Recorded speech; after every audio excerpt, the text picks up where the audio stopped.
Yo, it's Tuesday, so you know what that means we're going 0 to 60 faster than Jalen Hurts can throw an interception and fumble on the same play. Yes, That's pretty fast. yes, welcome to all Open Sports Mike. Joining me back from eating too much cheese and watching his Bears play the Packers in the NFL's best rivalry. Ken, the Bear fan. So Ken, both of our teams played rivalry games against hated divisional foes, and nothing beats Bears Packers, right? There were a lot of great divisional rival games this weekend. But yeah, Bears Packers is the oldest of the group. Probably the most.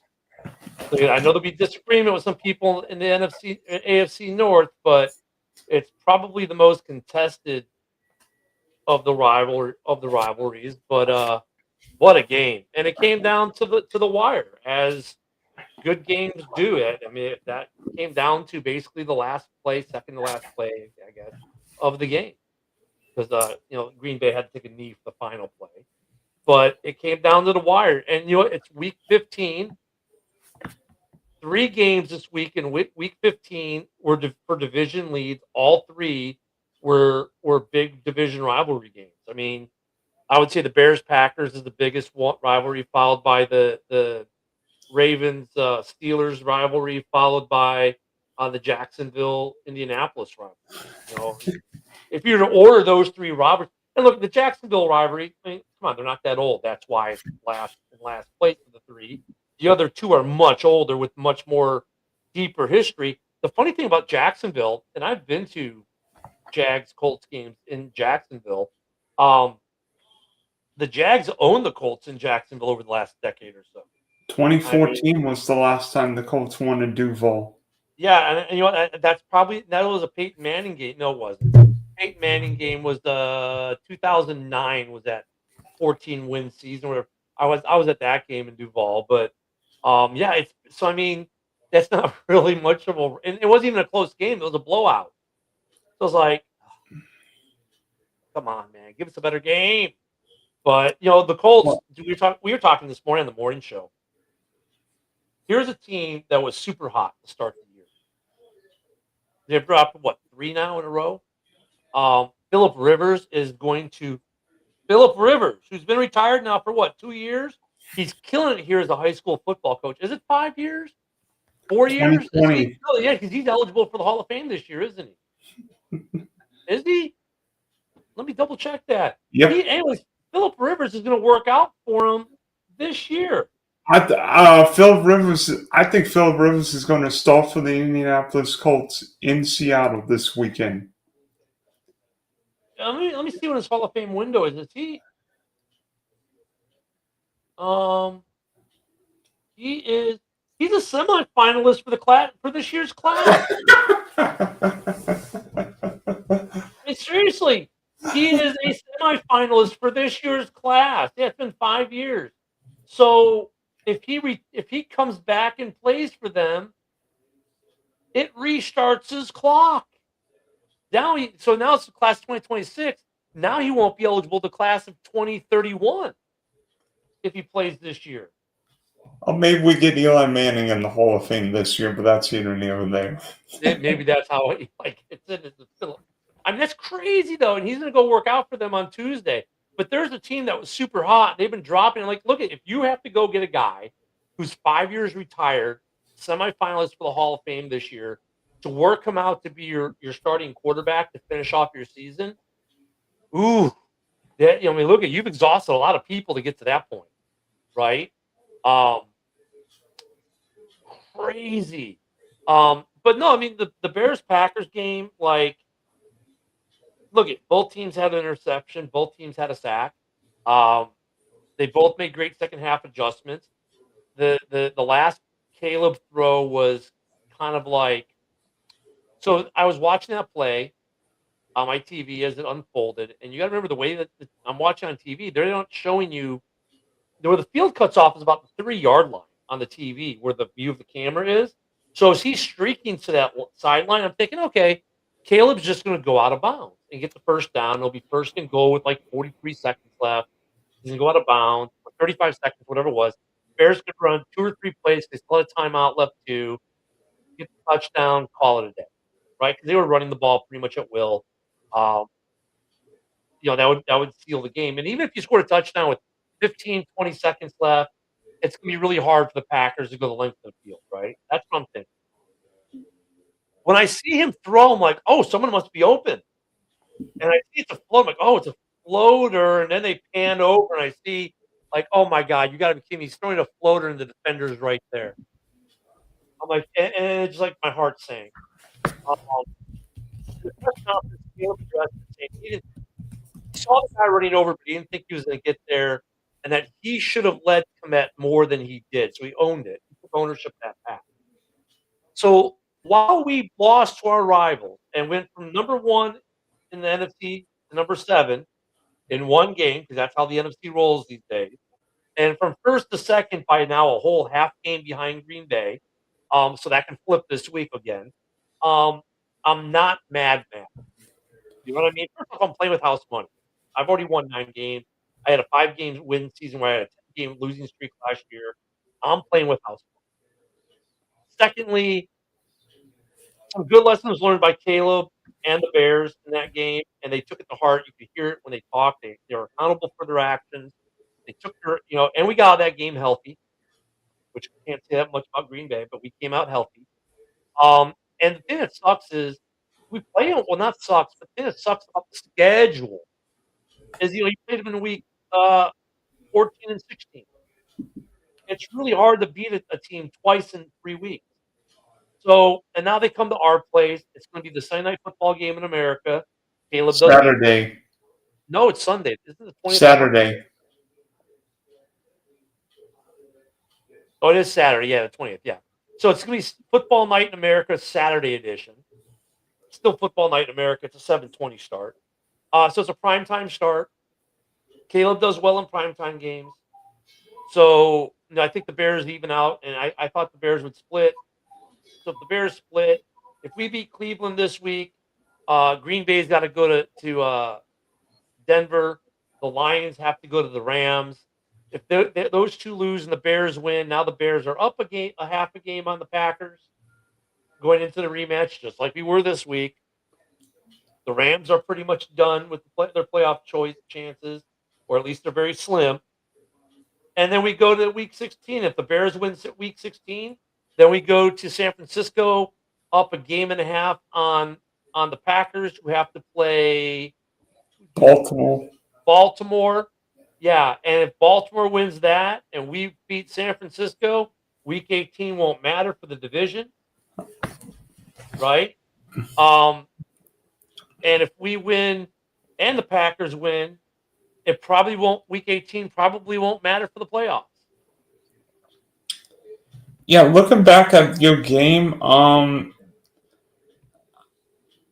loved how the Bears were able to move the ball. I mean, that 17-18 play drive, some quick plays. I mean, get DJ Moore involved, get Loveland involved. Maybe Rome Medusa's foot was a bigger. Rome was out, and DJ, I think, maybe had 1 catch. If that, I don't think he had a catch. Yeah, but you see what Chicago's doing this year. They can run the ball. Caleb's not really a turnover guy, but you see the athleticism, the huge arm, even in Green Bay. You see that. You see that dual threat talent, and I think Green Bay's defense was feeling it because that Chicago offense was really controlling much of the half on Sunday. Receiving, Zach Ayes had 2 receptions for 7 yards. DeAndre Swift, 3 for 19. Luther Burden, 4 for 67. Dervinay had 1 for 24, which was it was not a touchdown. That was Zach Ayes. DJ Moore, 1 catch for -4 yards because they blew that play up on that quick slant, on that quick throw. Komet was 2 for 42. That's it for receiving for the Bears. Now running, both Swift and Monangai carried for 13 and 14 respectively. Swift for 63 yards, Monangai for 57. Swift averaged 4.8, Monangai just under 4.1. So I mean, the run game is working, but you look at Monangai in the first half and that one hit. I can't remember who from Green Bay hit, but he broke the dude's helmet. You saw chunks of the helmet go flying because he broke his fucking helmet. Oh, Monangai. I mean, the running game. You're right, Dylan. The running game is working in Chicago. The first half it was really tough, but they made some good second half adjustments, and then second half they pretty much controlled it. And then Green Bay made some adjustments to get a touchdown after that bad kickoff that put them on the 40. But the Bears marched right back down the field and were in position to win it. Yeah, I mean, Chicago. I mean, unfortunately, couldn't stop Christian Watson, and Josh Jacobs got a late touchdown. Do you worry about Chicago's defense because for whatever reason the Bears have given up too many big plays? So yes and no. No, because they're getting healthy, not getting hurt. We're still down. We were down 2 starters, 3 starters. I mean, well, 2.5 starters. Tyreek Stevens is a starter, but his replacement's been a starter all year. So, and he led the league, or maybe still does lead the league in turnovers. So, I don't know if that's you consider him a backup, right? When the backup isn't the starter, but he leads the league in turnovers, is he really the backup? I don't know. But we were still without Edmonds. We were still without Spidey. So that was 2 key players we're missing. Look, I'll give Jordan Love credit in the first half for recognizing the defense and knowing when he had the opportune times to take the shots downfield, and they got those shots. The bad thing for the Bears defense, I think, has been more on the pressure piece, like not getting Jordan Love pressure, because Jordan Love had enough time to sit in the pocket and deliver those long balls. The pressure was lacking in the first half. I think we get some personnel back, we can add more pressure.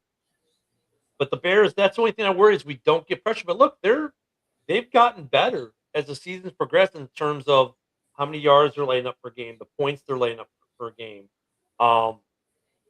This week we were tied in the giveaway department and we lost. There's something to that. We weren't plus; we were dead even with Green Bay. So no, I'm not completely concerned with that defense. It's still got room to improve, and it will. Like I said, some of it's personnel. Some of it they got to figure out how to get pressure. They got to figure out how to get pressure with the personnel they got. Offensively, they made good adjustments. I would have liked to see more quick slants, like Green Bay did. But once again, let's say losing the first game is the plus for you in the second game. We saw what they did. They pulled a little more out of the rabbit bag. We stayed pretty vanilla overall. 2 trick plays. One got blown up because everyone knew it was coming, it seemed. The one to DJ Moore. That thing got – I don't know how DJ Moore held on to that ball. But it was a good game. Neither team showed too terribly much. They showed just enough. Because at this point of the season, dude, you don't want your head coach emptying out his bag of tricks. You know what I mean?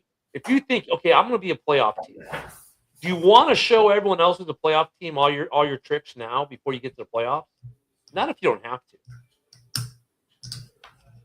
You want to be able to confuse them in the playoffs more. So if you can get by in these games without having to run all kinds of extra weird shit to confuse defenses and run pretty vanilla by your standards, you run vanilla. You know what I mean? Like, if I know I'm going to be in the big cart, in the big drag race, I'm not going to show you my full engine capacity in the first race. You know what I mean? I'm going to hold back a little.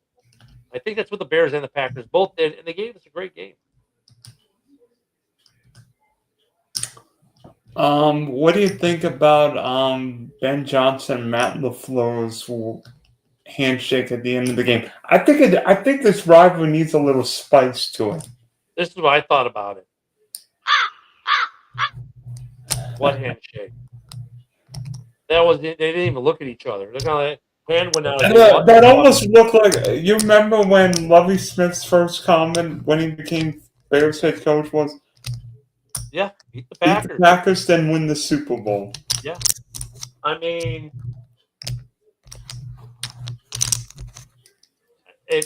I love it. It's Ben Johnson, like, Dude, if Matt LaFleur thinks that phased Ben Johnson, here's Ben Johnson when we score a touchdown. Here's Ben Johnson when we get an interception. Here's Ben Johnson when we give the ball up in a turnover.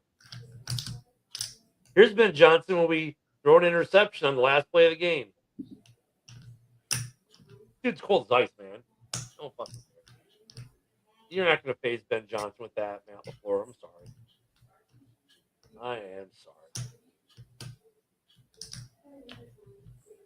Ravens game was good, though. Ravens Steelers was a good game. By the way, I've got a question. I mean, of course, a Raven Steeler guy's on here. Was Isaiah Likely's touchdown really a touchdown, or? I thought it should be a touchdown, and I think the rule is a little bit jacked up, and I think Adam and the guys would kind of disagree with me because it favored them. But I think that should have been a touchdown. Like, look if I'm running the ball in from the 1 yard line, and all the ball has to do is break the plane, and it's a touchdown whether I fumble it or not.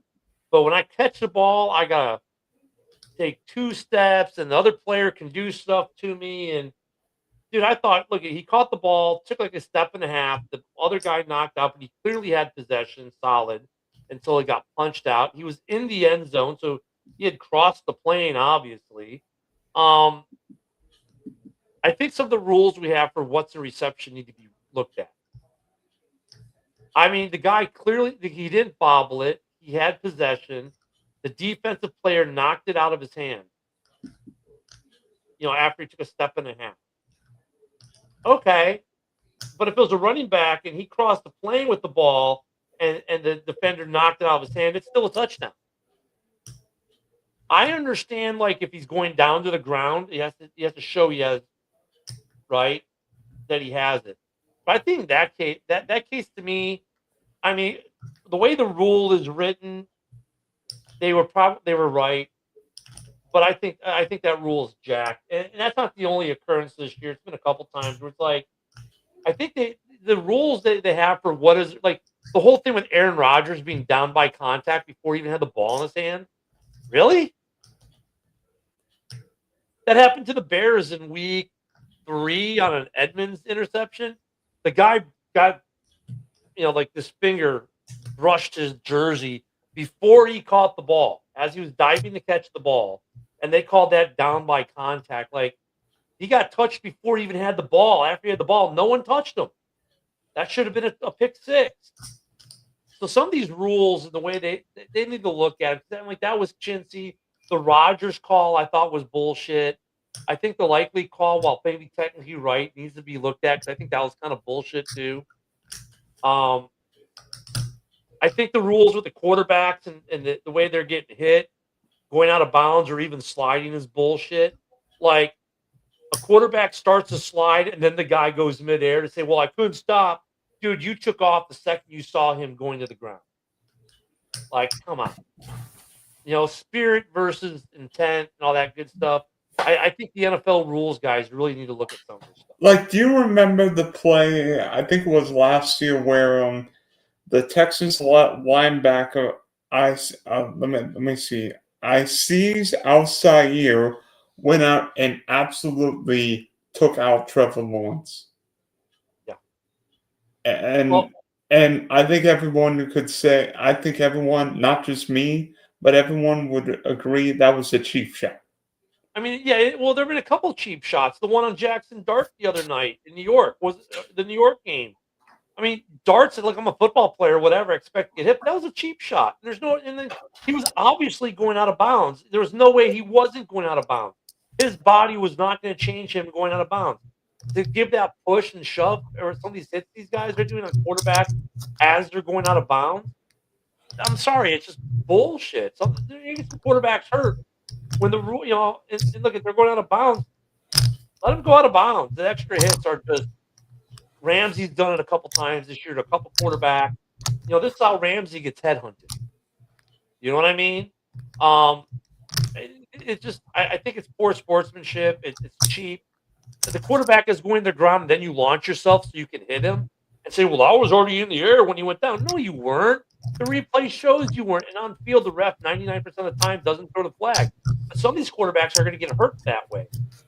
And then that's going to ruin the game. And okay, well, it's part of the game. Well, that used to be true, but since we've gone into quarterback protection mode, I mean, come on, they're violating the intent of the rule the way they're doing it. So, the spirit of the rule is being violated, I think. And it's a cheap shot. The guy is giving himself up. You don't hit him when he's giving himself up. That's like you're raising the white flag, and I say, oh, hey, Dylan, is that a white flag you're raising? Hold on a second. Sorry, I was cocking back the charging handle as your arm was going up with the flag. Sorry. You know what I mean? So, yeah. And by the way, how did the Steelers win that game and yet gave up 400 yards of total offense again? Pittsburgh's defense is not what it was 10 years ago. Yeah, but there were some issues. There were some issues with that offense there. By the way, what's wrong with Lamar Jackson? That's what I'm saying. Like, there are a couple guys who just aren't. Lamar's not, and really even Josh Allen's having a hard time this season. Apparently, the Bills can only win if Josh Allen puts up like 30 points. Joe Burrow had a game. Quit making fun of our defense. Hey, Josh, you gave up 400 yards to the crappy Ravens. Wait, I found Pittsburgh's defense.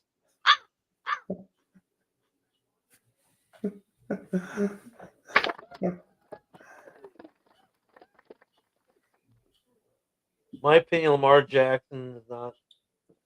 No, he's not entirely terrible, but he's not.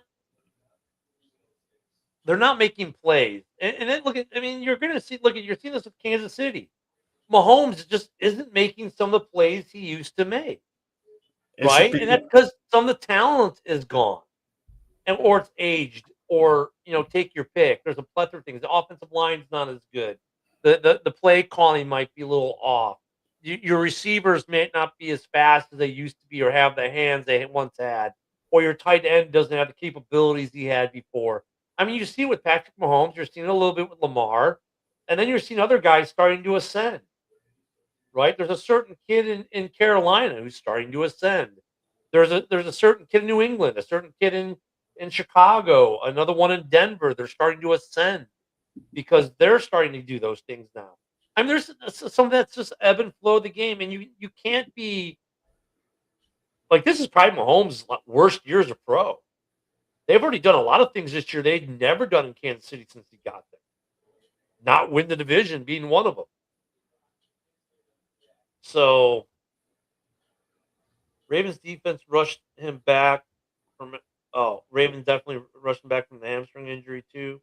Yeah, I mean, yeah, you haven't seen Lamar run as much lately. This is true. But I think some of it's personnel scheme. Like your scheme may be good, but you don't have the personnel for it because injury, free agency, stuff like that. I mean, look at Detroit; they're another example of that. I mean, look at Philly. Oh my gosh!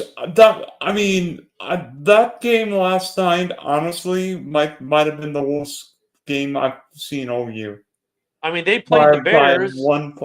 5 turnovers. Think about it. Coming into the game in Chicago, they were the best in the NFL in turnover ratio, or at least turnovers, not giving the ball up. The Bears take 2 from them, and they come out the next week and give up 5. It's like, what the hell? It's the and then Philly fans. Our offensive coordinator sucks, dude. You've won 8 games. Your offensive coordinator is not the issue with your drops, your fumbles, the interceptions the last couple weeks, the lack of execution. That's not on your offensive coordinator. That's on your personnel. And by the way, why did the Eagles run under center? I don't know. Saquon Barkley ran a 50-yard touchdown from under center. Saquon Barkley has half the carries last year and half the yards. Well, what makes you think, Philadelphia, that every other guy who has almost 2,000 yards and 400 touches in a season, the next year sees significant drop off every time in NFL history. We went through it before the season, remember? I mean, was it Rich pulled up the list of all these guys and who had X amount of carries and X amount of yards and what they had the next year. And Philly's mad because the same thing that's happened to every other running back in the same situation is happening to Saquon. I mean, come on. I mean, you you guys were shown before the season that this is true of running backs, and now that's happening. You're pissed at your offensive coordinator because what has happened to everyone else in history has happened to you. Okay. By the way, I think we're seeing right now that Jalen Hurts is more of an OC weapon O-line dependent. Jalen Hurts is not he's Kyle Orton on steroids. He's a phenomenal game manager. He's a phenomenal game manager that's got a lot of extra pop to him. He can run. He's got a better arm than Orton did, but he's a phenomenal game manager that can do some extraordinary things as well. But that's what Jalen Hurts is. Because look at he'll 150 yards. He threw for what 150 yards when he won the Super Bowl. You don't need him to be Superman. You just need him to manage, and then every so often make a great play, and he can do that. The problem is their offensive line is not nearly as good as it used to be. Some of the things that used to be super effective to them aren't anymore because teams have figured it out. So Jalen Hurts needs to figure out some adjustments quickly. And by the way, how did Justin Herbert win the game for a broken hand? You gotta give it to some of these guys, man. Herbert's always been able to play through an injury, though. He's always been able. Super Bowl contenders. Wait. I have one. You can ask me about my... Yeah. I have one. Then we're going to talk Super Bowl. I have one that we're going to talk CFP playoff and then Super Bowl contenders. But you should have my message. Yeah, I got it. Well, your Jags, let's talk about it. I mean, you messaged me about it. Let's talk about it. Look at the Jags. I said before the year, feast or famine, right? And they're in feast mode. And it's no coincidence that 3 teams with new head coaches are all in playoff contention, right? The Jags, who have been kind of surprising to some people, maybe. The Bears, same situation, kind of surprising to some people. And actually, another team that's surprising to people, New England. I think your Jags are looking pretty good. It was nice to see NTN have a good game. Trevor Lawrence has been playing good. I mean, what's up with your team? They're looking like they're in feast mode. It looks like you're gonna have a great division run there. I mean, you got the only thing that can really I think is gonna stand in your way is Texas. Yeah, why couldn't the Chiefs beat the Texans on Sunday night? But that's here and there. Texans defense, man, is brutal. Scares the living you-know-what out of us. I can attest. But what's the feeling in Duval? Feeling in Duval is that Liam Cohen is the right coach for Trevor Lawrence, and I think Baker Mayfield misses him this year. But Jackson's been great at not just running the ball, but stopping the run. Like, for whatever reason, Jacksonville is great at stopping the run. JT only got 74 rushing yards on 3.5 yards a pop and a fumble. And, Jackson might not be sacking the quarterback. I think we only got 1 sack. But the Jags have done great in forcing turnovers this year. And lately, Trevor's been...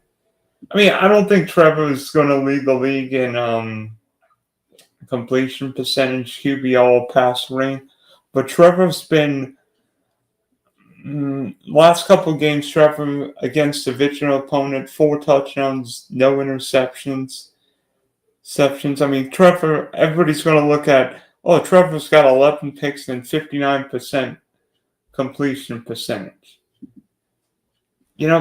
All the great quarterbacks throw interceptions. Let me see if I can look up. Well, and even completion percentage, like I look at Caleb and be like, oh my God, he was like 53%. And I would say 3/4 of his incomplete passes were throwaways in that Packers game. So, like, when By the Trevor, way, how many by the way, throwaways did Trevor have? Did he have a few? I mean, that's a good defense. I'm sure he had more than a few throwaways in that game. by the way, Trevor's got 11 picks, same as Justin Herbert. I don't know. Justin Herbert's a pretty good quarterback. Dak Prescott, Patrick Mahomes, Josh Allen all have 10 picks. So, and I think Caleb's got 6 or 7. Jordan Love's got like 5 or 6. yeah, I think you would. I think you would agree with me. Some picks do not necessarily define how good or how bad you are at Well, I mean, quarterback. look at Favre. Favre led the league in touchdowns and interceptions. I mean, I mean, Tom Brady he's, threw a pick he's 6 in the more Super Bowl. he's more of a gunslinger, right? He's more of a gunslinger than maybe Caleb or Jordan are. But look, I don't care about completion percentage in some levels because I'm looking at what were the incomplete passes, right? Were they bad throws? Were they throwaways? There's a difference, right? When Trevor just goes and throws at someone's feet, that's a throwaway. It counts against his completion percentage, but it's a throwaway. If he throws it 25 feet above everyone's head into the stands, that's a throwaway, but it counts against their completion percentage. So I mean, when I take all those into account, when actually looking at the games and take those into account, dude, Trevor Lawrence is playing good ball. Now Trevor Lawrence doesn't get the love that these other guys get, just like Caleb doesn't, because the other people who the media said, "Oh my God, look at these people." I think Jacksonville's in a good spot. It's just the Texans. How many you guys got 'em once or twice still? Say it again. How many times you still play the Texans, or are you done? Jackson Texans split. We won. Each team won at home. Yeah. So, what's the Jags schedule? Jackson plays the Jets this week at Denver, at Indy, and then home against Tennessee. Houston finishes with 4 dome games: Cardinals, Raiders, at Chargers, Colts. So their only good games the Chargers. Your only good games the Broncos.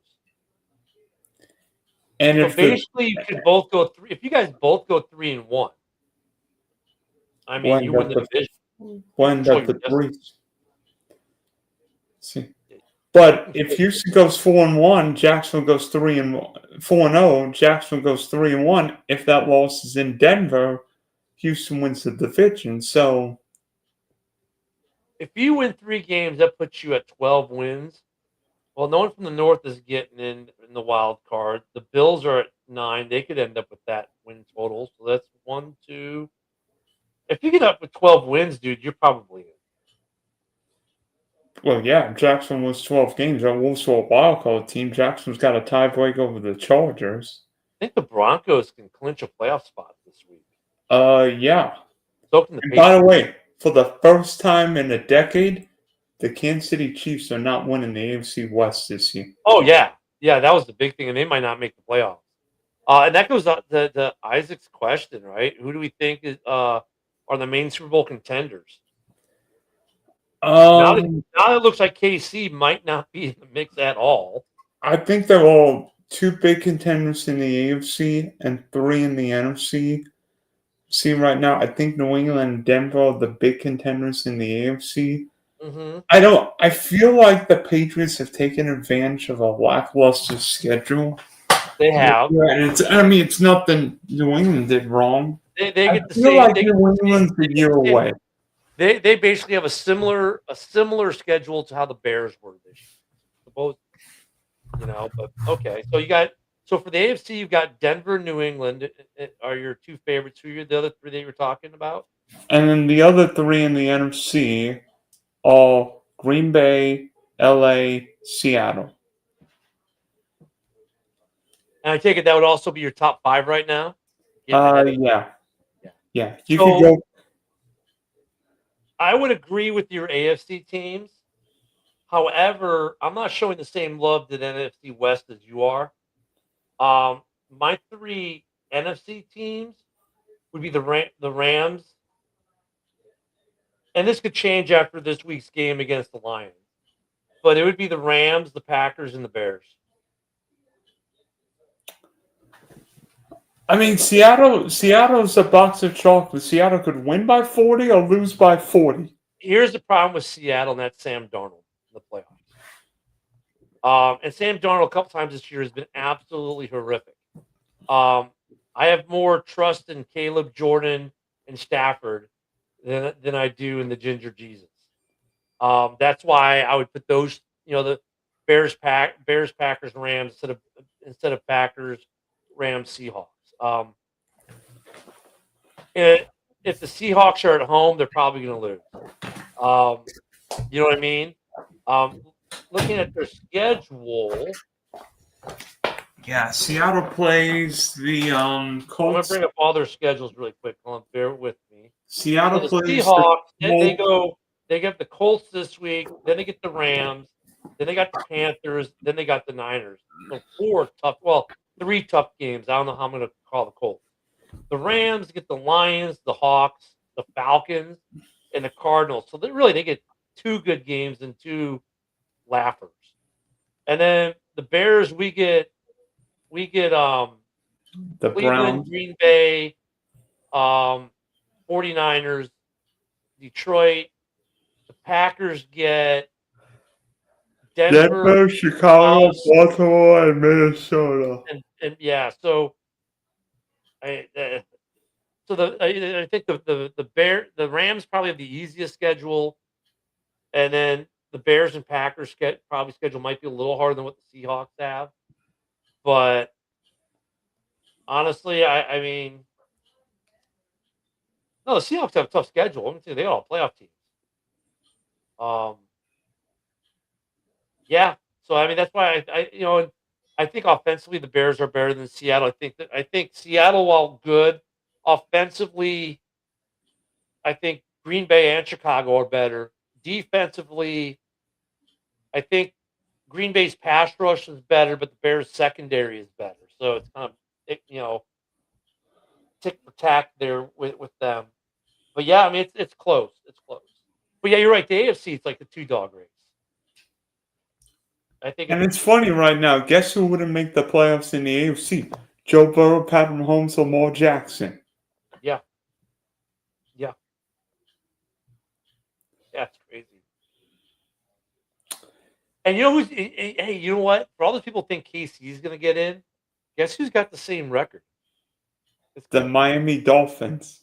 Yeah, I don't know if you watched the morning show. Joe says we call them the uber sexually violent aquatic sea mammals are taking teams to their rape game. The Miami Dolphins this weekend said they play a Monday night game in Pittsburgh. Dude, the Dolphins have been beat. If the Dolphins win, if they take the Steelers to the rape cave again, oh my God. The Steelers are 6. Look at the Dolphins are 6-7. They're not out of it. And people are saying, oh, they're going to be the dumpster fire. Their coach needs to be fired. They fired one of the coordinators, and look what they've done since. They're very quietly making a playoff push. Very quietly. I'll tell you this: Miami beat the you-know-what out of the Jets this weekend. I mean, in MetLife, where they could have folded. I thought Tua made some good throws. Look at the Dolphins. They beat the Jets big. They beat the Saints. They beat the Commanders, and they whooped the Bills. That's their last 4. Well, other than the Bills, the Miami Dolphins beat let's see, Panera Bread, Wendy's, and McDonald's. Yeah. Well, they beat the Jets twice. Good game against they split with the Bills. The Panthers beat them by a field goal. The Browns killed them and the Ravens killed them. They're a weird team. They've got the Steelers, the Bungles, the Bucks, and the Pats left. So not an easy schedule. Not an easy schedule. And both road games are cold weather games. Yeah, but you know what though? They just won in New York in a cold weather game. This is the first cold weather game. It's probably going to be colder this weekend in Pittsburgh. Maybe. This was the first game Tua ever won where the temperature was under 32 degrees. So that's a good sign I mean, look, I'm not saying they're going to make the playoffs, but they're very quietly making a good end of year push. This is a team that, a couple weeks ago, 5 weeks ago, we said, oh, they were looking at top 10 pick. Now they're kind of still in the playoff picture. They're not eliminated yet. There are a lot of teams that are eliminated. They are not eliminated yet. So that makes it interesting. Josh, we talked about Phillip Rivers at the top, and we can revisit it a little bit. I mean, the only thing we can tell you is, here's the funny thing. We talked about, we didn't give our feelings, I guess. I don't know. What do you think, Dylan? The guy is a semifinalist to go into the Hall of Fame this year. He is going to go work out for the Colts. Signed a deal with the Colts. He's 34 years old. He turns 35. 44, yeah, 44 years old. He turns 45 on Tuesday, the day he's working out. So for his birthday, he's going to go work out for the Colts. As a high school coach here, like 30 minutes from me in Alabama, the guy has been phenomenal, right? And now he's going to go try to play for the Colts. So I don't know. What do you think, Dylan? Do they sign him? I think not only. Well, I think Phillip Rivers already signed his deal. I think Phillip Rivers starts for the Colts this weekend. That's how desperate Indianapolis is. So you're saying he's going to push his Hall of Fame induction back 5 years for this? They might make an exception if Rivers gets a cup of coffee, but who knows? I mean, he's got 10 kids. I mean, I have no idea. Although, funny story. I think Phillip Rivers is the first grandfather to play in the NFL or in a major sport since Brett Favre did with Minnesota in 2010. Yamar Yager's got to be a grandfather too. I don't know. I mean, I think Yager's still playing. That's a good. Let me see here. I don't know. And what do they make? I mean, well, Phillip. Let me do something on Phillip Rivers.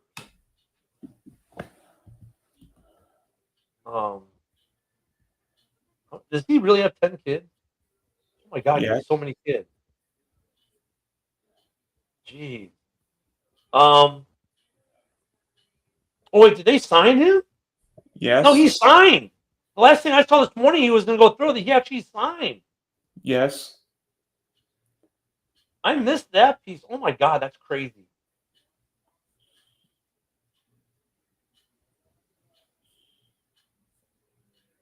Jeez. He's got 10 kids and a grandkid? Wow. Let me ask Grok, how many NFL players have, or what's the question? How many professional athletes have been grandparents? Many pro athletes were grandparents while they were still a pro.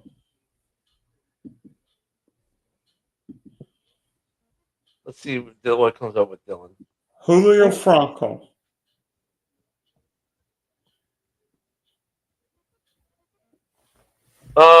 A couple. Oh wow. All right, in soccer, Arnor Gudjohnsen, he's an Icelandic striker. Wasn't Gordie Howe playing until he was like 50? Maybe.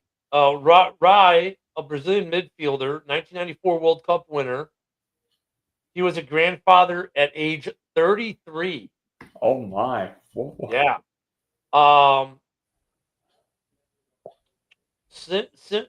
Simeon Royce is an English goalkeeper, and he's still actively playing in the lower leagues of the British soccer system. In the NFL, Brett Favre in 2010. Favre was 40 and played the full season with the Vikings. And Phillip Rivers, the only two. In other major sports, there are no confirmed cases of active players becoming grandparents during their pro careers in the NBA, MLB, or NHL.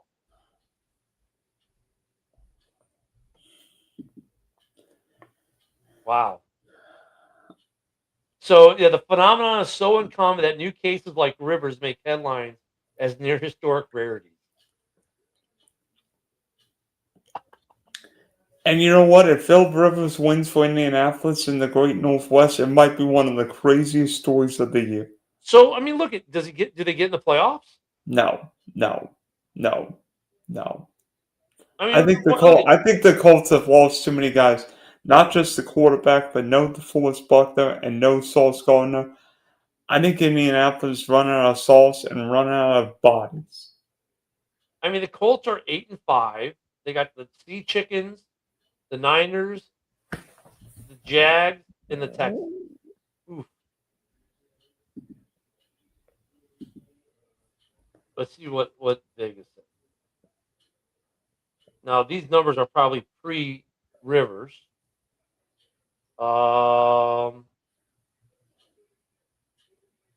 Colts have a 50% chance to make the playoffs after the Week 14 loss. The chance could improve to 86% with a win. So, I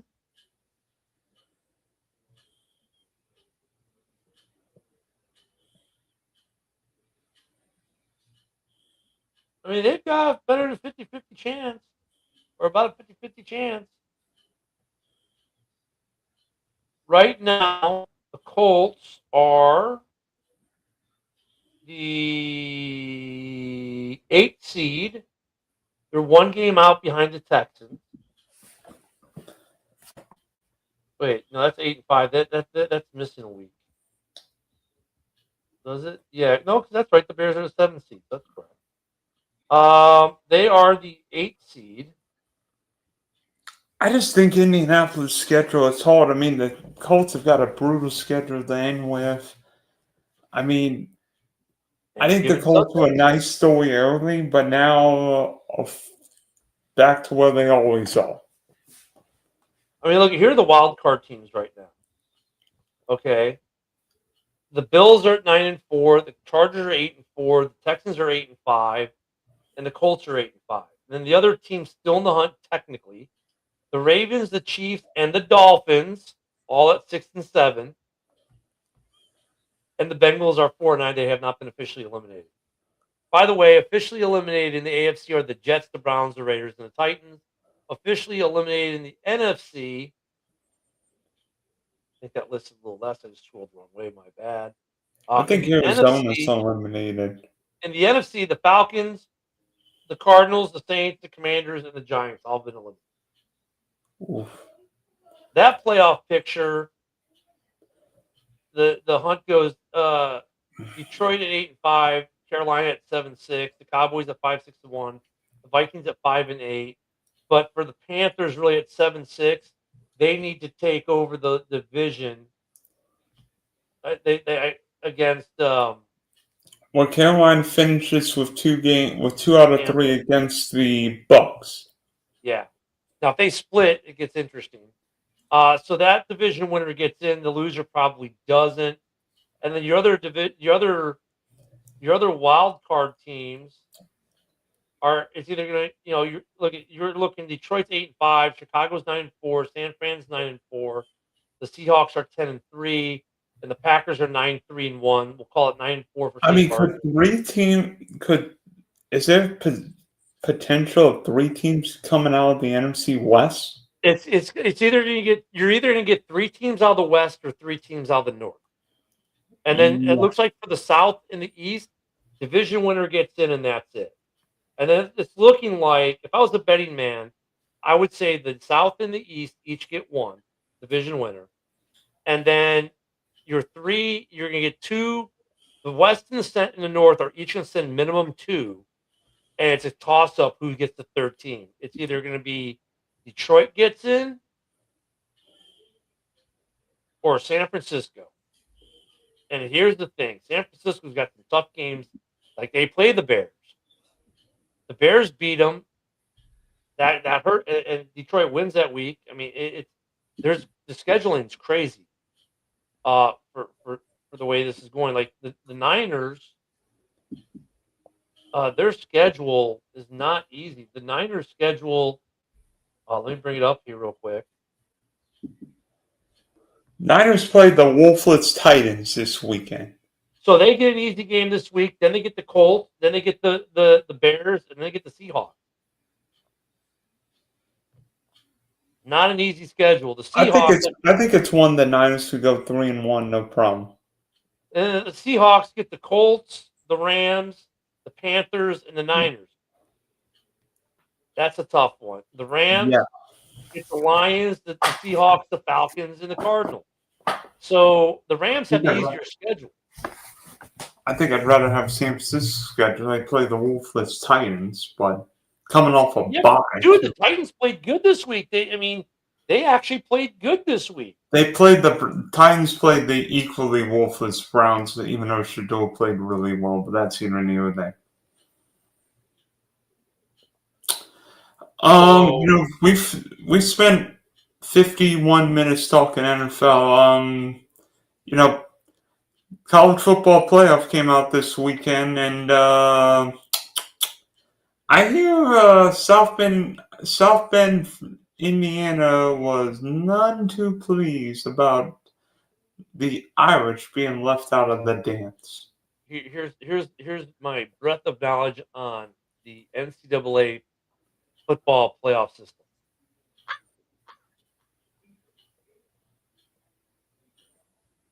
I don't watch college football. Oh, you don't? Well, then you're lucky. I watch everything. Let me tell you this. I did a little stream about it yesterday to see it. Driving Top Production Spunk. I grew up in Chicago, man. So, look, in Chicago, growing up there. So, okay, here's how it works in Chicago. Obviously, we have all the major food groups for professional sports. When it comes to college, if the Irish get into a bowl game, if Northwestern were to get into a bowl game, or U of I get into a bowl game, we pay attention for that bowl game. That's about it for football. For basketball, if DePaul was doing something good, Northwestern or U of I or the Irish in the fall tournament. By the way, Illinois beat Tennessee in Nashville. Yes, I know. They get if any of those teams made the Sweet 16, all of a sudden people would pay attention. Other than that, we don't watch college sports in Chicago. Why would we? We got the Bears, the Bulls, the Blackhawks, the Cubs, the White Sox, the Fire. Now they got the Sky, they got the Wolves. There's so much professional sports in Chicago. Not many people watch college. It's not a huge college town. So that's kind of stayed with me as I moved throughout my life in the military. I just never. And look at where I live, dude. I'm just down the road from you. Hop on I-10, drive towards Alabama on I-10 for 5 hours. You'll hit. That's where I am. So I'm right here by Auburn and Bama. LSU's just a hop, skip, and a jump down the road. Right? FSU's 3.5 hours, in between me and you. That's FSU. And I don't watch any of it.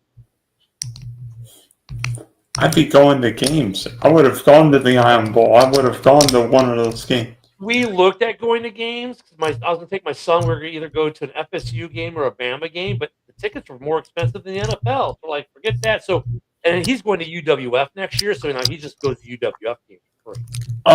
Wait, West Florida, I'm guessing? Yeah, he's going to UWF, which Argonauts are ranked number 1 in D2. They're about to become a D1 school. So he's going to walk on as a red shirt. He's going to do a walk on next year for football. Nice. But that's his plan, at least. We'll see how he's a kid. We'll see how it changes. But yeah, UWF's been a D2 national champ several times over the last couple of years. But he goes to UWF games. So I don't really watch much college. Even when in terms of guys coming to the NFL, I really don't care. I look at the stuff coming in the drafts on the tape and what the scouts say and all that good stuff. But as we've learned, you can't take the hype of the draft seriously with these guys in college. And then the other thing is if a college player wasn't durable in college, hi JJ McCarthy. What makes you think he's going to be durable in the NFL? You know what I mean? And then the other thing with college too is like Ashton Genty. He's actually worked out pretty well for the Raiders. But dude, he played for Boise, which they didn't play tough competition. That's a hard thing. And maybe part of Ashton Genty's problem is that the Raiders' offensive line is so pitiful this year. But then you look at the guy we drafted in the 7th round of Rutgers, who's murdering people this year. Monangai looks like he should have been a first-round pick. Looks like the guy the Chiefs drafted a couple years ago from the same school. Rutgers guys, man. I mean, if you think about it, what Kyle Monangai is doing as a 7th-round pick is the kind of work you would expect of a 1st or 2nd-round pick as a rookie. That's why. Unless you draft in Saquon Barkley or Adrian Peterson, don't Or spend. Bijan Robinson. And yet the Falcons still have Bijan, but that's. So, I mean, that's why I don't watch by the way, college. I mean, Atlanta doesn't even have a top 10 pick because they used it to get James Pierce, but that's and here's the other thing with college, like with the playoff system. Like, first off, when I hear some of these teams are in the Big Ten, I'm like, how are the frick are some of these teams in the Big Ten? They're not even, the Big Ten was literally a Midwest conference, right? It was Michigan, Indiana, U of I, Northwestern, Wisconsin, Iowa. You know what I'm saying? Now all of a sudden it's Oklahoma, Penn State, Tennessee. It's like, I mean, the fact that California and Syracuse are conference rivals. Yeah, Syracuse wasn't Syracuse SEC. How are they in the Big Ten now? I mean, and then so that's the other thing with the playoff. With all the different conferences, how do you decide which guy gets this, that, and the other? I mean, look, I'm happy that they've expanded the college playoff a little bit, which is good because it was 4 teams. That was a joke. And it was better than the That's better than the AP poll because the AP poll every year, Notre Dame was ranked in the top 3 or 4 every year, and then this season would start by the 4th week of the college season. They'd be outside of the API top 25. So the playoff system is better. It was still shitty. The new playoff system, which is expanded more than 4 teams, is a little better. But we've had national champs go there, and there have been college teams, D1 schools, who went 12-0, 13-0, undefeated, and they could be considered national champs. That's why I've always had a problem with college football. It's really hard to crown a national champ when Boise State went 14-0, and they're not even in the playoff to be the national champ, and they're a D1 school. That's why I have problems with college football. I just don't like the way it's run. College basketball, at least you get the tournament. You can really say, yes, they're national champs. You can do it with college baseball. You can do it with college gymnastics. You can do it with swimming. You can do it with every other college sport. Even soccer, they have a big, huge tournament, right? Massive tournament to decide the college champ. Football does not. I don't think football's ever crowned the right national champion for the most part. There's always going to be an asterisk because even like when Miami was so great, there was some other D1 school that went undefeated. Oh, but the strength of their schedule. Well, as we know in the NFL, strength of schedule don't mean shit. So, yeah, bring back my Pac. I mean, the Pac-12 doesn't exist anymore. It will next year. It will next year, but it'll have different teams. Is Conference USA gone? No. Conference USA? Yeah. No. It's just when Air Force Academy can rank at 1 year in the top 25 or Army can, it's scary. By the way, isn't the Army Navy game this week? Yes, in Baltimore. Yeah. The only game that matters in college football. That's the only game in college football that matters. And I have a friend who'll be in the CBS booth this weekend for Army Navy. That's the only game. Go Army, beat Navy. That's all I got to say about that. Oh, I'm telling you, you go 1-11, but you beat the other service academy, you're in heaven. The only thing we care about is the President's Trophy. And you know what I love about? I'm trying not to be political here, but what I love about the Army Navy game is the president is showing up to it. No matter who the president is, I think if the president of the United States is going to any one football game of a year, it should be the Army Navy game. Hell, the trophy is named after the president. It's the President's Cup. And I think the president of the United States, no matter what party they are, should always be at the game that decides the president, because the game's not always the President's Cup is not always decided in the Army Navy game, because Air Force is one, right? Sometimes it's decided before then. But I think it's great that we get that they're getting that kind of like, the SecDef, the president, they should be at that game. That's their game. The service academy games I think are great when our elected leaders that fall within the military chain of command, be it the SecDef, well, the SecDef's appointed, but the SecDef or now SecWar, sorry, the president or the vice president show up to those games.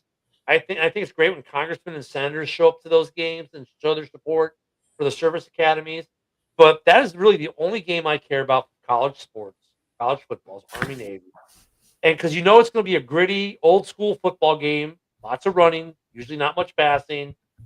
You want to sing twice, you want to sing second, you never want to sing first. The hostage exchange before the game is always great. The drum lines usually have a great drum battle, which we don't see on camera, but they come out on YouTube a week or two later. Um, there's so much history, tradition. It's the only game where everyone on that field would die for you, the fan. Literally, right? So that's why it's the only college football game I really watch it. It'd be a good one to be a good one to watch. In fact, this year, what time is the game this week? Should be like 2:30 or 3 o'clock.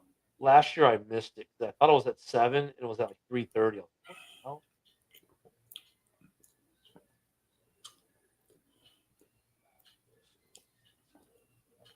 They better have the NCAA scores right at the top. No, they don't. Oh, yeah. No, that's college basketball.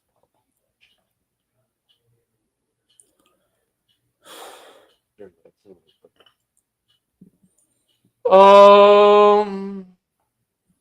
Where's Army Navy? They don't even list Army Navy on.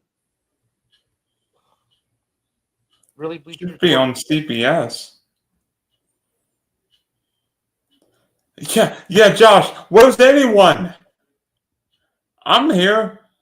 Yeah, where are all these yahoos at? Well, all these jabronis. They better not be at the gentleman's club. Are they mad because they lost or something? I mean, I don't know. Well, Okay. the Steelers ones, but maybe Adam's too intoxicated. I don't know. I love how they tell me the date, but don't tell me the time. Should be the 13th. Let me see. I might be able to. Yeah, I'm looking up right 3 o'clock. Yeah, 3 p.m. There it is. Yeah. So 2 p.m. 2 p.m. my time on CBS. Good. Oh, that's weird. So wait, this is different though. It's only on Paramount Plus. Oh no, it's on TV for CBS. Okay. All right. Good. So, yeah. So the midshipmen are 9-2 this year. The Black Knights are 6-5. Ooh, both beat Air Force. So this is a winner take all for the academy. So the winner of this one will win the President's Cup. Nice. And I hear the President's Cup will have crab cakes in it with the game being in Baltimore. So it was funny. One of my soldiers last time was a couple years ago was Baltimore. He's a Army maritime guy, and we have the LSVs and all that. And he parked a vessel right outside the stadium, and they had a big stack display. You got to go to the Army Navy game. That was in 2015, I want to say. He got to do that, and they had the trophy in his boat on his vessel, and they had the Fox Sports was there, and that was pretty cool. That's pretty cool. So yeah, but Josh, I don't know. Where's your dad at, Josh? Was anyone? Oh, he could be delivering packages. It's starting to get to be that time of year. Yeah, where's Big Rich at? Where's Hoss? Where's Rav? Charles, where are you? We're probably streaming on your network. Yeah, Jamie told me his voice is gone. We can just take them all next week, line them up, and do this. Okay, that's enough. Yeah, I kind of figured. Look at for Josh, your dad. I mean, this job, we might not see much of him the next couple of weeks with his job. Yeah, he'll be delivering packages in the snow. Yeah, until midnight. Josh will go, this is where my dad used to sleep. We don't see him anymore. He We think sleeps he during comes in the around day. midnight, but then he's gone right before we get up for school. One of those things.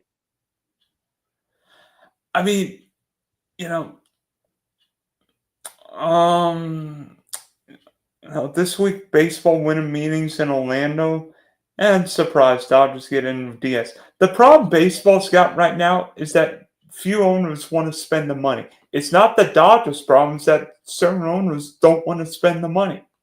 I used to be all up in the hot stove.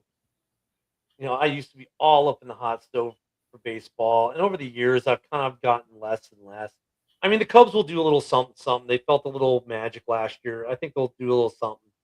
Um, I think the money in baseball kind of shows you why the NFL is right to keep the salary cap the way they have. Um, and the contracts, and the NHL too. The NHL is smart. The NHL, remember, they used to have 10-year contracts in the NHL, and the NHL got rid of them. Said, no more 10-year contracts. Like, I think seven's the max.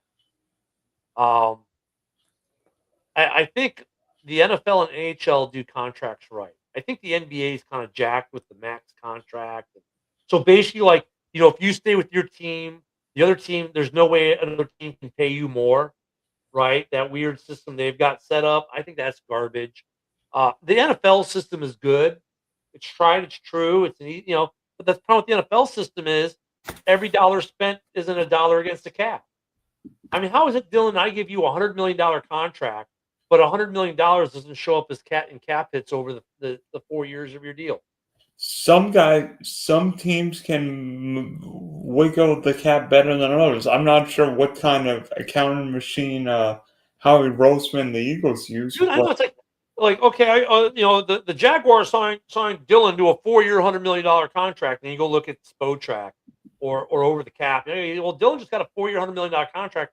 Why is his cap number 15 million this year, 15 million next year, 8 million the last year, and 20 million the final year? This math does not add up. And you're like, I don't get it. I don't.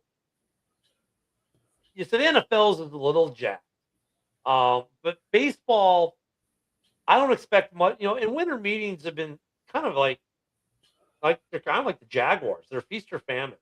Like, you get a winter meeting where a ton of shit happens. And then I've seen winter meetings where it's like the winter meetings come and this is all you hear. One, maybe two deals happen and they're not even that big. So it's kind of like the NFL hot stove. Like, the first day of free agency, there's a bevy of activity and then nothing. Well, the hot stove is kind of like that in a way. It's like, but it's more feast or famine. The hot stove week, oh yeah, it's gonna be huge, or it's gonna be nothing, and it's just gonna sprinkle. Something. Who's the big free? A Schwarber. The Schwarber sign. 5 years, 150 with the Phillies. So he's going back to Philly, or he's going to Philly. Okay, I like Schwarbs. And that's the thing. Before the winter meetings, you already had a couple contracts. So, yeah, baseball. And when they got rid of when they made the DH a thing in the National League, that kind of turned me off from baseball a little bit. I missed the pitchers hitting. I'm sorry. You might not remember guys like Greg Maddux at the plate. Greg Maddux is a great hitter. He can lay down sac bunts. He could get singles. Carlos Zambrano. Dude, I've seen Zambrano hit a walk-off home run as a pitcher. Hell, the Cubs used to use Zambrano as a pinch hitter. Cole Hamels was a good hitter. There were some pitchers who were very fine hitters, like Ohtani. Mad Bum? Who? Mad Bum? Yeah. Good hitter. Ohtani was a good hitter. Papelbon, as a relief pitcher, was actually a pretty decent hitter. Some pitchers, yeah, they went up there and they flailed. But there are some really good hitters those guys. So I don't like the DH and the NL. That ruined baseball for me to a degree. Some of the other little rule changes they've made have ruined baseball to me to a degree, where I just don't enjoy watching it as much as I used to. The pitch clock, I hate that. At least they're not doing the automated strike zone yet, but they're talking about it. Instant replay for me in baseball, I hate it. I don't like it. It takes too long. it just really, and their rules for instant replay are kind of jacky.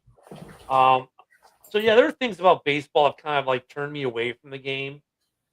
Same like with the NBA. A lot of the NBA I don't like. I right now professional sports I watch three: soccer, football, and hockey. And how about Miami winning the MLS Cup this week? We didn't even talk about that, Bill. Yeah, some guy named Lionel Messi won his 728th trophy. And who did he beat? The winningest trophy winner in German history, Thomas right? Muller. Thomas Mueller. And that was a good. Mueller had a good opportunity in that game. That was a good game. So, and then we had the World Cup draw this weekend too. Oh yeah. I don't know if there's a group of death. No, there's not a group of death. I mean, this 48 team calendar, I think, is it England's group might be the closest because they got Ghana. Was it Ghana, Senegal, and so on? That one looks like is probably the hardest group, but it's not a group of death. And now, like, you could have three teams get out of a group. So the group of death, even if there was a group of death, it's not really the group of death because the way this breaks out, you can get three teams out of some of these groups. So breaking group isn't going to be as hard as it used to be in the World Cup, which is good for the U.S. and Canada and Mexico. But realistically, what should America's expectations be? Because I think the U.S. men's national team should get a quarter, if not a semi. So the problem with the U.S. men's national team, like I think for Brazil, we were ranked 6th going into that cup, and we even break it out, get out of the group stage. Now look at, we gave Germany probably their hardest game of the tournament until Messi in the final, right? We didn't even qualify for Russia. The last World Cup, did we get out of group? We got a group, then we got Spain. No, then we got Owen's crutch. So I think at this point we have more American players in first divisions in Europe than at any time before. Pulisic can be a game changer. We've got really good goalkeeping. We've got a couple. I mean, the USDA, you should be looking for at least a quarter. They shouldn't be looking to make the quarters. They should be looking to be the last CONCACAF team standing. I think they're better than Mexico. I think they're better than Canada. They got to break through at some point. They got to beat a European powerhouse at some point. You know, they got to beat a Brazil or a Germany or an England again at some point. And get, I mean, we had our best is a quarter, and that was Korea. So we haven't done a semi yet. And we got hosed in that game against Germany, but that's here and near there. Yeah, that was. So, I mean, I would like to see a semi. I think we get to a semi. That's a super successful World Cup for us. To get to a semi, because then you're either playing for it all, you're playing for third. So the fact, trying to finish in the top 4 would be, I think would be, yeah. I would consider a quarter success, a semi super successful, and winning the whole damn thing mind blowing. I don't know. The U.S. isn't winning a World Cup. Not with France. Not with Spain, Argentina, all these. You know what though? I mean, you see upsets, man, and you see teams that. And if you look at Argentina, Messi isn't exactly young. Ronaldo isn't exactly young. Germany hasn't been performing well as of late. Harry Kane is not exactly in his prime for England, and England always has cup issues. And England won't like playing in the heat and humidity. Well, that's the other thing about this World Cup. So we got a couple games that are in domed stadiums. Atlanta, Dallas, they're going to be playing indoors. That's SoFi. So it's going to be interesting from that aspect with having England if they get the draw, and I think it might be out by now where England's playing their games. Let me see. England. Let me do a search of England World Cup venue. for 2022. Help if I can spell correctly when I type my query.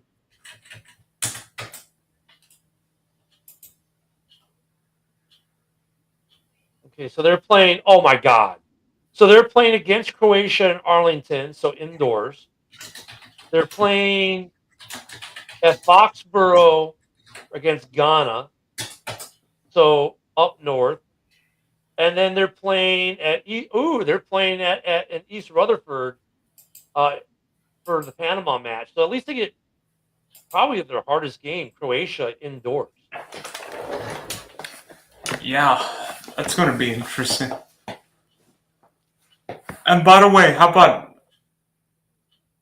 about Mexico opening the World Cup against South Africa in a rematch of the 2010 World Cup opener?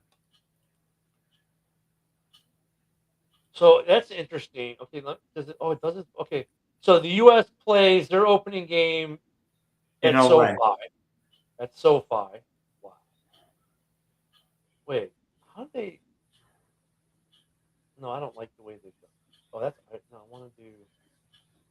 Let me just do it the way I did the U.S. World Cup. So the U.S. How did they do it? For something to give you a nice little breakdown for this one, they don't. I think the U.S. goes from SoFi to Seattle back to California.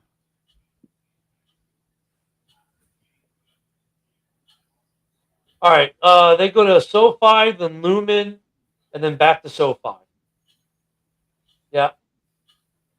Paraguay at SoFi, Australia in Seattle, and then back to SoFi for Inglewood. Canada goes BMO in Toronto. That's easy for them. I mean, Mexico's playing all their games in Mexico. Let's see, Brazil, Morocco, and MetLife. That's going to be interesting. Qatar, Switzerland, and Levi Stadium in Santa Clara. Let me see. Scotland has to play in Foxborough. Oof. Germany and Curacao and Houston at NRG. So inside. NRG is indoors, right? Yeah. So Germany gets to play indoors. Netherlands and Japan play at Arlington, so that's indoors.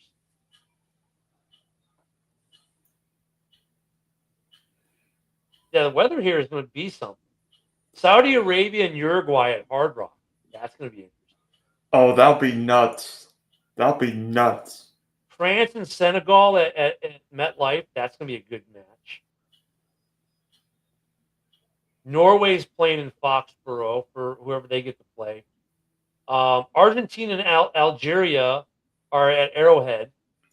Oh. I think Messi play. I think Argentina's at Hard Rock too. Well, let me just pull up Argentina because I'm just kind of looking. Argentina World Cup venues. Get the three of them up top.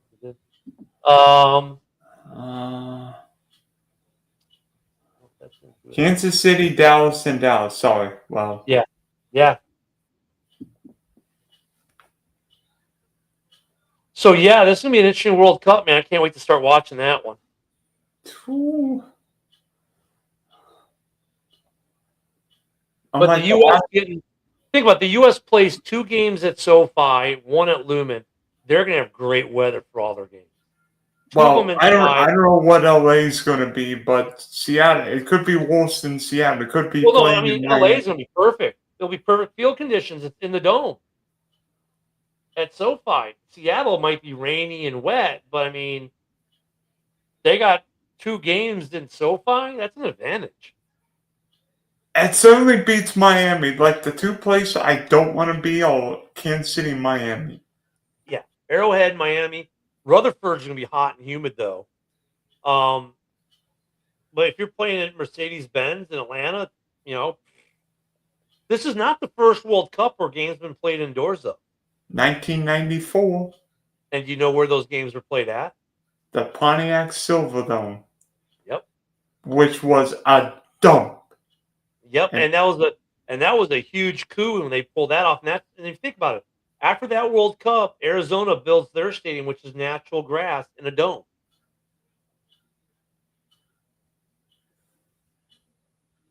Yeah. So a lot of stuff happened this weekend, man. It was a good weekend. Too bad the other knuckleheads weren't here to talk about it. Do you have an NFL power rankings? Do I have it up or? No, do you have your top 5? Well, yeah, my top 5. We kind of already went through that. My top 5, in no particular order, are the Pats, the Broncos, the Broncos, the Packers, the Bears, and the Rams. Those are my top 5. 5 Seattle, 4 New England, 3 Denver, 2 the Rams, and 1 Green Bay. So the only thing where we differ is really the Seahawks and the Bears. I don't know if the Packers would be number 1 then. I have no idea. This feels like one of those years where I'll tell you what. I think the NFC is stronger than the AFC this year. 100%. And this Packers Denver game is going to be really telling. The Bears get Cleveland. The Bears, the only AFC loss we have this year is to the Ravens. Yeah. And the Wall didn't even play that game. And you know what? I do think this would be funny. I'd love to see a rematch 40 years later, Bears Pats in the Super Bowl. Hey, it could happen. By the way, question: Who was the Patriots quarterback, and where did he go to college? Oh, what was his name? I just had it lost. I'll give you a hint. He was drafted in a famous year for quarterbacks. Yeah, I don't remember who it was. I want to say it was Erickson or something stupid like that, but I can't remember. You were going to be kicking yourself if I say this guy's name. I don't remember. I'm mind blanking on it right now. I'll give you another hint. A Hall of Fame quarterback was taken 1 pick before this guy. Yeah, that doesn't help me. Okay. Marino could have been taken. The quarterback went to a Big Ten school.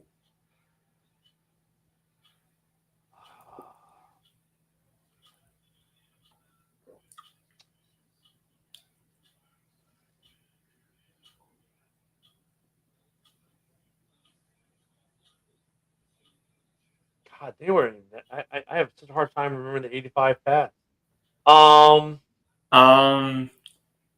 From the University of Illinois, Tony Eason. Tony Eason, that's right. Yeah. Man, that team got smoked. Yeah, Refrigerator Perry got a touchdown for Walter Payton. Oh yeah, I was watching that game. I went to games in '85. Yeah.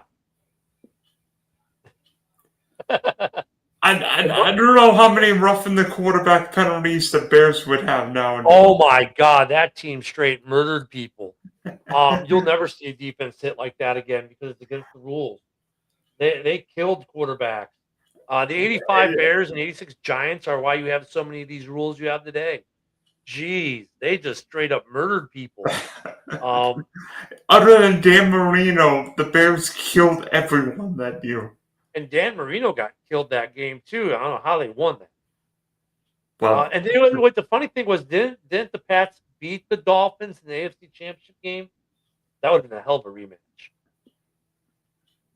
Yeah, Dan Marino only got the 1 Super Bowl. That doesn't feel right. But I mean, if you think about it, both teams get in, it's possible. The odds are there. They could get if the Bears and the Pats get there, you could get a Bears-Pats rematch of Super Bowl 20. In Super Bowl 60. Yeah, that's what I'm saying. And now here's the funny thing: if that were to happen, the Bears would win. I could already hear Packer fans. Oh, so you can only beat the Patriots when you go to the Super Bowl? Oh, Jesus. Well, Eli Manning went 2-0 against the GOAT. Should be a good week of football, though, man. Yeah, my Jags played the Jets, so I have no idea who the Jets quarterback will be. Maybe that's where Big Rich is. Maybe he's trying out right now to be. I'll be in the water boy for the Colts. And like, where's Haas today, man? His Saints pulled up the huge upset this weekend when there's no Haas. Jeez. But I created the stream. I'm like, what's going on? Do I have to physically pay you guys? See if they're in the chat. I want to see if they're in the chat and act like. Nope. Oh, there's Jamie. Yeah, no one else said anything. Wow. Okay. Well, whatever. They're lost. Our game. I've already got my Christmas decorations up here, so.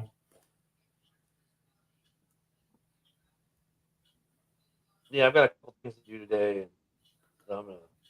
Hey, by the way, is that a picture of Jim McMahon in the background? Oh, that there? No, that's Urlacher.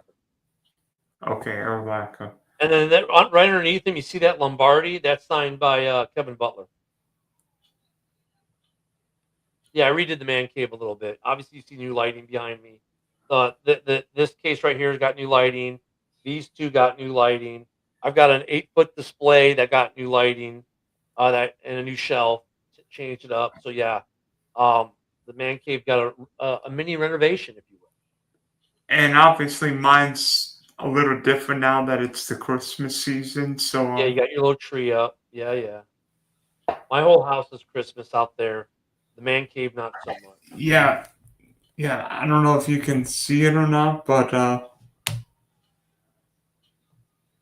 Oh, nice. Yeah, here I did. So that case got redone, new lighting. let me see. Wait, Seahawks. This is how I watch football. Willie Gold from Tennessee, first round pick of the '83 draft. That guy could run. I got that case, and then actually, we'll move you around the setup. That case right there got some new stuff in it. I got a James Lofton Packers mini because I'm trying to finish out the division. Nice. Yeah, and then I just those cases obviously got new light. Like look at all the filler in there. I've got room to grow. So, and then I got new lighting in there. So yeah, the man cave. Oops, yeah, there's the mic and the new mixer board, and so the man cave got a small upgrade. So. Yeah, this is pretty much my man cave office. Only problem with living in Florida is that we can't have a basement. Well, no, so this is room 1. If you look behind me, there's a door. That door goes to the second room of the man cave, and there's my hallway for the man cave, which you can't really see too terribly well as we try to go in there a little bit. But there's 3 cases. You can see the one case barely. There's a floor case and 2 curio cabinets, and that's the military section of the man cave. And I've even got my own full-size bathroom, my own AC unit here. And then behind me, that's another room. And that's got turntables, vinyl, DVD racks, bookshelves, all kinds of stuff. In fact, my room is so lit up, though, with the football lights. This is how I sit most days. I don't even turn the main. I mean, I'm fine like this. I don't even turn the light on. I have so much light from. You should do one of those HGTV just based on your man cave. We should do HGTV man caves. Yeah, so this is what they call this house is what they would call like a legacy home. So this section where the man wing is would be like where your in-law. So big. The room I'm in right now would be your living room. The room behind me would be their bedroom. That would be their full bath. And that little entryway hallway there goes to the main house, which they would go there to get their food and whatnot. If you notice that there's a door behind that case that I've locked, and you see those double, that there is another door. those both go outside. So I have my own entry and exit from this to the outside world. My cat that's in here with me, there's his litter box. He's got his own food and water. This is his refuge. So the other three cats and him don't necessarily get along. So this is his little area. He sits here and plays, gets loved on by his human. And then I pull out the laser pointer and watch him go crazy chasing the laser, which is always fun. But so this is what you would call a legacy home. So like some houses they do the in-law suite. Well, this is that on steroids. It's their own little area. There are 4 houses in my neighborhood that have this setup. Only 2 of us still have the loft over the garage, which is my wife's woman cave. So yeah, 3,200 square foot home. This is it. This is a retirement home. This is my museum / man cave, or man wing, as I like to call it. So yeah, that's the thing about Florida, no basements. Because these guys have basements, man. It's like, I got 1,600 square foot basement for a man cave, and you're just like, you know what, dude? Just read between these lines. These guys with their really kick-ass basements, and they got. Well, this is cool. In Florida, you can do stuff like this. You can take like a legacy home and turn it into a wing. Or you could or like me, you could have.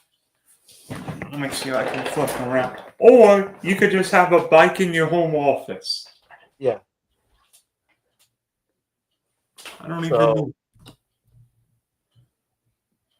And you know how Florida is. We don't use our garages for cars. So my garage has the motorcycle, and it's my grandbaby. It's all his little vehicles and toy cars, and he's got electric cars and motorbikes, and the little kid ones. It's all his stuff. Washer, dryer, fridge in there. So you got to have garage fridge in Florida. Got a carpet in there. The only thing I'm missing in there is furniture. And that's got sports stuff on the walls too, but that's like the plain Jane stuff. Like, nothing there is signed. Like everything in here is basically signed, but that Urlacher is not signed. I need to get it. Yeah. But in Florida, you see that. You see people in Florida turn their garages into man caves. I've got a signed football and a signed Ozzie Smith hat. Dude. Every single helmet in there is signed. And football. Both jerseys signed. Everything in that case, you're missing that you're not being able to see because the chair's blocking it. You can kind of see that one helmet, but that's another 8 full size and 10 minis signed. All those pictures are signed. Going back here, everything in this case is signed. And then going back here, the top shelf, the Super Bowl trophy, and the mini helmet are signed. And then the top 3 shelves, the top 2 are hockey items that are signed, and then baseball that's signed. There's mixed of signed and non-signed in those cases. I have a lot. Oh, I'm sorry. And then I've got more signed stuff over here. Yeah. It took me a little over 3 years to get the bulk of it, and now I've kind of slowed down. I get something here, something there. But yeah, so just a few helmets. Yeah, I've got a few helmets, although a lot of my bobbleheads are now turned into gingerbread houses. But and this Funko Pop right there that the pointer's on, that's a signed Funko Pop with George Takei, who played Sulu in the original Star Trek. That's the only movie thing I have in here signed. The other room, I've got Jay and Silent Bob Strike Back Mylar signed by Kevin Smith. But I don't do much in the movie collectibles. It's almost all sports stuff. So. Oh, I'm sorry. The Drew Brees Funko in the one case is not signed.